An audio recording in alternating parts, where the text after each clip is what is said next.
Meus amigos, meus irmãos,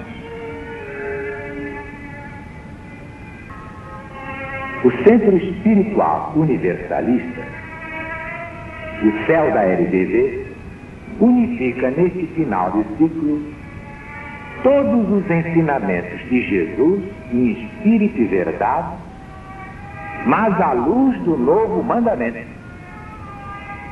Nenhum sectarismo, nenhum ecletismo, nenhum hibridismo, porque a verdade não é híbrida, não é sincrética, não é eclética, não é sectária.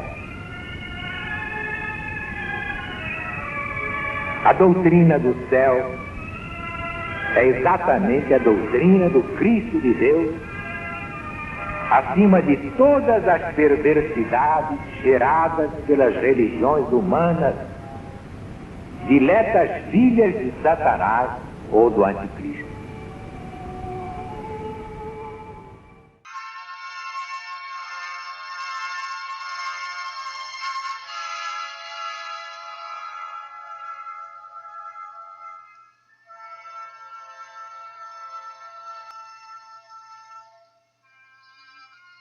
Doutrina do céu, Espírito da verdade.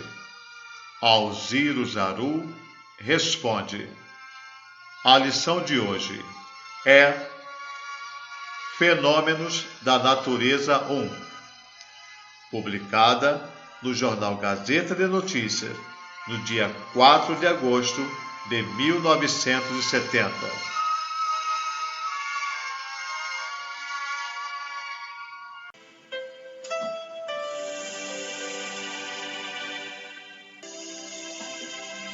Muitos estudiosos querem saber como conciliar a ação dos espíritos na produção do fenômeno das tempestades e, por conseguinte, dos naufrágios que ocasionam, no instante fatal, a morte de certas pessoas, como termo de suas provações terrenas, com as descobertas pelas quais a ciência, de antemão, determina o lugar e a época dos fenômenos meteorológicos.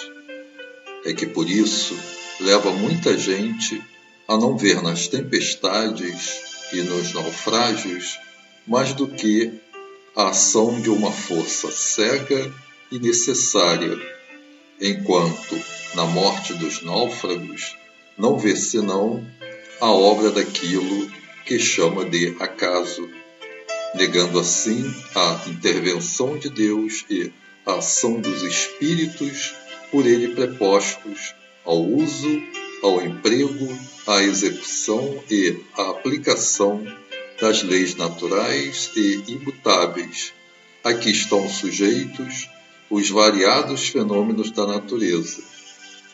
Que nos diz sobre tudo isso o Espírito da Verdade? Porventura, a ciência humana também já predeterminou quais os que, ao menos na aparência, seriam vítimas desses efeitos?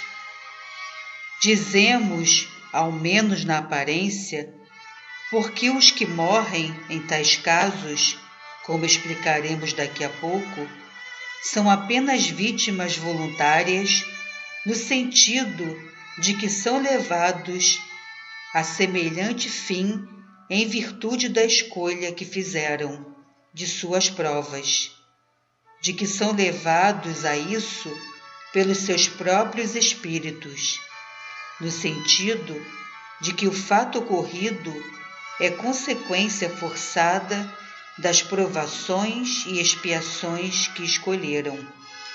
Tudo é sábio, tudo é grande, tudo é perfeito nas leis divinas. Somente vós, materialistas, orgulhosos, sois pequeninos nas vossas críticas e negação do Todo-Poderoso. Mas a ciência um dia vos anunciará com exatidão o momento dos fenômenos da natureza, Então, dada a vossa evolução moral, física e intelectual, não mais tereis de sofrer expiações e provações, quais as do naufrágio. É preciso que seja assim, porque é preciso que tudo marche regularmente na obra divina. Dia virá em que, tendo vós alcançado a necessária elevação espiritual, todos os casos que hoje vos causam espanto se vos tornarão familiares, mas nem por isso menos real será a ação dos espíritos. A ciência humana, se lhe fosse possível, anularia a existência de Deus, afirmando: previmos as tempestades. Logo, elas se desencadearam porque assim devia acontecer.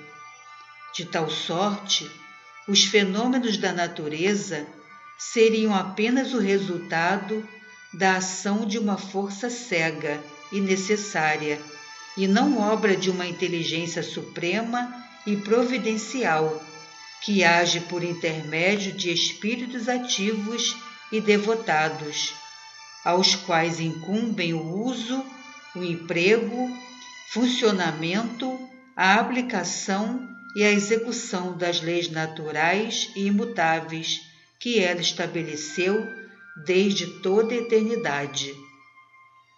Deste modo, é que aquela inteligência opera por sua vontade onipotente e livre, no sentido de que age segundo essas mesmas leis que ela dirige, aplica, faz funcionar, executar com perfeição, visando sempre ao progresso físico, moral e intelectual, dentro da vida e da harmonia universais, prevendo-lhes e observando-lhes o uso, a aplicação, a execução e os efeitos.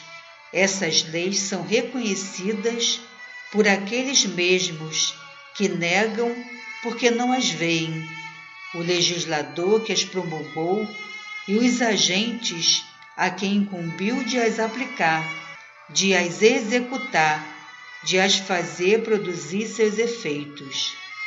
Nas condições e segundo as regras e os meios que lhes pôs nas mãos e se acham estabelecidos nas próprias leis. O legislador é Deus.